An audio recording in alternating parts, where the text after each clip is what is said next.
নবী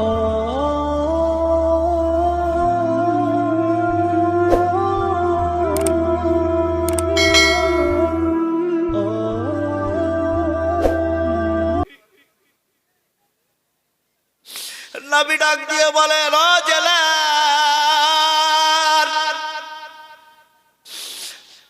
তোমার জেলখানায় আব্দুর রহমান নামের একজন মৃত্যুদণ্ড পাওয়া আসামি, তার মৃত্যুদণ্ডের ডেটও হয়ে গিয়েছে, ওই ব্যক্তিটাকে তুমি ছেড়ে দাও।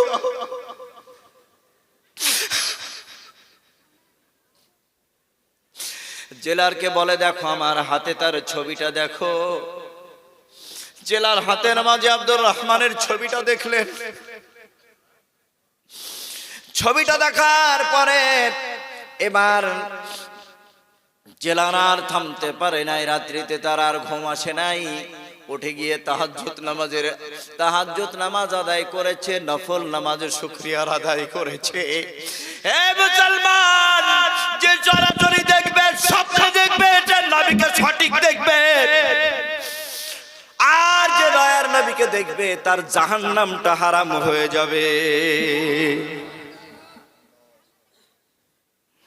ও মুসলমান, কেন কেন তুমি দল করো? কেন তুমি মানব রচিত দল করো? কেন তুমি মানব রচিত দল করো? তোমাকে যদি কোনো দল করতে হয়, রাহমাতুল লিল আলামিন নবীর দল করো, ধন্য হয়ে যাবে। বাবারা আমার, আপনারা গভীর মনোযোগ লাগান।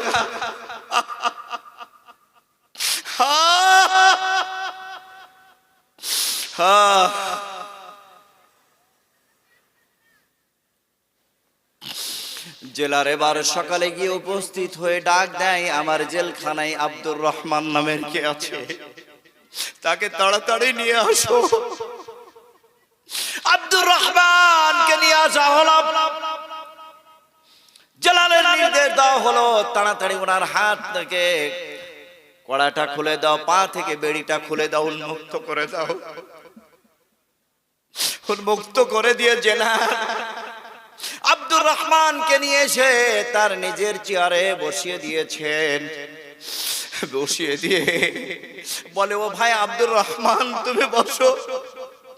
বলে, স্যার, আমি তো মৃত্যুদণ্ড প্রাপ্ত আসামি, আমি 2 জনকে হত্যা করেছি। এই রকম হত্যাকারী ব্যক্তিকে আপনার সম্মানিত চেয়ারে কেন বসাচ্ছেন? জেলার ডেকে বলে, ও আব্দুর রহমান, তুমি সম্মানিত। যে আব্দুর রহমানের কারণে আমি রাহমাতুল লিল আলামিন নবীকে দেখতে পেয়েছি, সেই নবীকে দেখার সৌভাগ্য হয়েছে। আমি তোমাকে চেয়ারে না বসিয়ে কোথায় বসাবো, আমি জায়গা খুঁজে পাই না। তোমার কারণে আমি আজকে রাহমাতুল লিল আলামিন এর নূরানি চেহারাখানা দেখেছি। আব্দুর রহমানকে জিজ্ঞাসা করে, আব্দুর রহমান, বাবা তুমি এমন কি নেকি করেছো যার কারণে আমার নবী এসে উপস্থিত হয়েছে? আব্দুর রহমান দেখে বলে, ও ভাই জেলার, আমি জীবনে অন্যায় ছাড়া নাই কাজ করতে পারি নাই। সকল সময় সন্ত্রাসী করেছি, ছিনতাই করেছি, ডাকাতি করেছি, নারীদের ইজ্জত লুটপাট করে নিয়েছি। কিন্তু আমার কাছে একজন সুন্দরী রমণী এসে উপস্থিত হলো, তাকে তুলে নিয়ে আসলাম।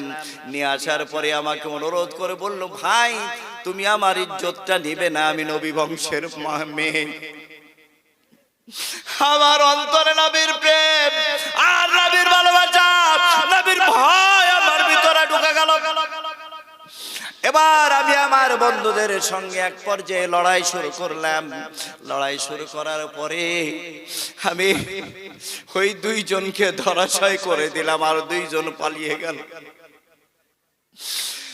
ম্যাজিস্ট্রেট আমাকে, জজ আমাকে মৃত্যুদণ্ডের ঘোষণা দিয়েছে। আমাকে যখন জিজ্ঞাসা করেছে আমি সব বলে দিয়েছি, হ্যাঁ আমি হত্যা করেছি। আমার ভিতরে এতটুকু ভয় হয় না। ভয় লাগে নাই। আজকে এই কারণে আমি মৃত্যুদণ্ড পেয়েছি, এতে আমি আব্দুর রহমানের কোনো ভয় নাই। সুবহানাল্লাহ। হে মুসলমান, মানব রচিত মানুষের গড়া দল করো না বাবা, দল করো না। ওখানে তোমার নেতা যাবে না, নেতা তোমার কবরে যাবে না, তোমার নেতার নাম জিজ্ঞাসা করা হবে না, তোমার নাম জিজ্ঞাসা করা হবে না। ওই জায়গাতে তোমার আল্লাহর কথা জিজ্ঞাসা করা হবে, তোমার দ্বীনের কথা জিজ্ঞাসা করা হবে। আর কবরের ভিতরে প্রথম শেষ যে জিজ্ঞাসা, সেটা হলো রাহমাতুল লিল আলামিনের নবীর কথা। বলেন ঠিক কিনা? नारे तकबीर, नारे रिसालत, मसला के आला हजरत, पत्ती पत्ती फूल फूल, या रसूल पत्ती पत्ती फूल फूल, पत्ती पत्ती फूल फूल, पत्ती पत्ती फूल फूल, नारे तकबीर, सैयद साहेब तिबला, सैयद साहेब तिबला, नारे रिसालत। ओ बाबारा, আল্লাহ সুবহানাহু ওয়া তাআলা পবিত্র কোরআনুল কারীমে সুন্দর করে বর্ণনা করে দিচ্ছেন, ওয়াইলুল লিকুল্লি হুমাযাতিন লুমাযা। সকলেই বলি আল্লাহু আকবার। আল্লাহ সুবহানাহু ওয়া তাআলা বলেন, তুমি সামনে অথবা পেছনে যদি গীবত করে থাকো, মানে যারা গীবত করে এদের দুর্ভোগ আছে। খুব ভালো করে বুঝবেন, এটা কোরআনের কথা বলছি। আমি আলোচনার শুরুতে আপনাদেরকে একটু বোঝানোর জন্য বলতে চেষ্টা করলাম। আল্লাহ সুবহানাহু ওয়া তাআলা বলেন, তোমরা সামনে অথবা পিছনে যদি গীবত করো তবে তোমাদের দুর্ভোগ রয়েছে।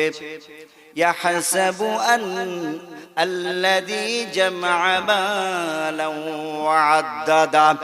যারা এমন গীবত করে তাদেরকে লক্ষ্য করে দেখবেন, এটা আমার কথা নয়, এটা আল্লাহর কালামের কথা। কার কথা? কোরআনের কথা। আল্লাযী জামআ মালান ওয়া আদ্দাদা। আর তারা কি করে? অর্থ সঞ্চয় করে, জমি জমা টাকা কড়ি তারা সঞ্চয় করে। সঞ্চয় করার পরে তারা সব সময় গোনাগুনি করে যে আমার এখানে এত, ওখানে অত, এখানে এত বিঘা, ওখানে অত বিঘা। কথা বলেন ঠিক কিনা? কি আপনাদের কষ্ট হচ্ছে নাকি?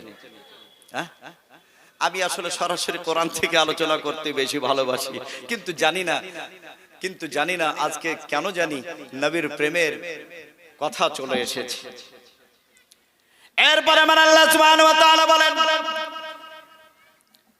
ইয়াহসাবু আন্না মালাহু আখলাদা। তারা মনে করে, কারা গো? দেখবেন মোড়ে পড়ে বসে বসে তারা বড় হুজুরের চাইতেও বড় জলসা শুরু করে দেয়। নামাজ নাই, ওযু নাই, গোসল ঠিক মতো নাই, কিন্তু আলোচনা করতে লাগলে অনেক আলোচনা করে। তাদের সম্পর্কে আমার আল্লাহ বলেন,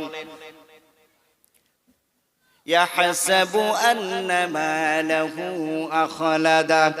তারা মনে করে তাদের সঙ্গে এই যে টাকা কড়ি, জমিদারি, ক্ষমতাগিরি সব কিছু তার সাথে যাবে। কি যাবে নাকি? যাবে নাকি?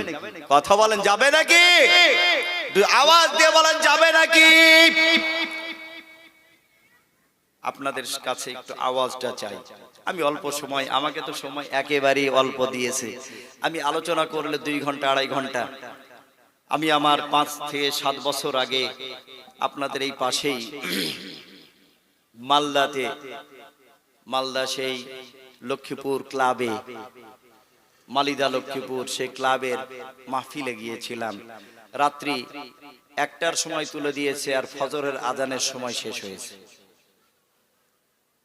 তখন একটু ছেলে মানুষ ছিলাম তো, জোয়ান ছিলাম। এখন অনেকটাই বুড়া হয়ে গিয়েছি। কি বুড়া মনে হচ্ছে না? না বাবা, আসলেই বুড়া হয়ে গিয়েছি। 50 হলে কি আর চ্যাংড়ার ভিতর থাকে নাকি? হ্যাঁ, কি বাবাজি, থাকে না? বাবারা আমার, আল্লাহ সুবহানাহু ওয়া তাআলা বলেন, ওরা মনে করে তাদের সঙ্গে অর্থ টাকা করে সব কিছু যাবে, কিন্তু তাদের সঙ্গে যাবে না। আল্লাহ সুবহানাহু ওয়া তাআলা বলেন, কাল্লা লা ইউমবাদান্না ফিল হুতামা, কখনো না, কখনো না, কখনো না, তার সঙ্গে কিছু যাবে না। তাকে পিষ্টকারীর ভিতরে নিক্ষেপ করা হবে। পিষ্টকারী কি বুঝতে পারছেন? আমার আল্লাহ সুবহানাহু ওয়া তাআলা বলেন, ওয়া মা আদরাকা মাল হুতামা, পিষ্টকারী কি জানেন? নারুল্লাহিল মুকাদা, এটা হলো আল্লাহ সুবহানাহু ওয়া তাআলার প্রজ্বলিত অগ্নি, যার ভিতরে নিক্ষেপ